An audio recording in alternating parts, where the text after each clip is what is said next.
తండ్రి మాట కోసం 14 సంవత్సరాలు వనవాసం చేసిన కొడుకు గురించి మీకు తెలిస్తే, కొడుకు సంతోషం కోసం తన జీవితాన్ని త్యాగం చేసిన తండ్రి గురించి నాకు తెలుసు.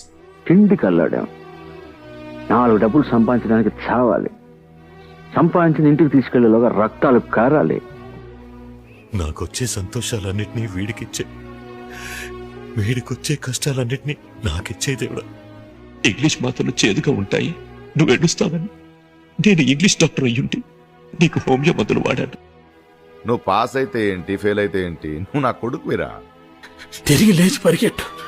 నాన్న నేనున్నాను, చూసుకుందాం. భయపడకు. మన ఆస్తంతా పెట్టేద్దాం. నీకు నా ప్రాణం అడ్డిస్తాను. నాకు ఉద్యోగం వచ్చింది నాన్న. ఇక నుంచి నేను పనికి మాలినవాడు కాదు నాన్న.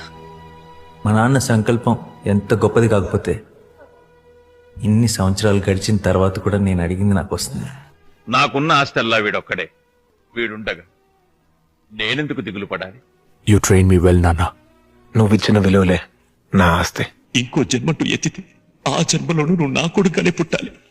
ఇంకో జన్మ పెట్టరా, ఎన్ని జన్మలకైనా సరే నాకే కొడుక పుడతారని ప్రామిస్ చేయండి. Promise daddy, promise. నా కథకి నువ్వే హీరో.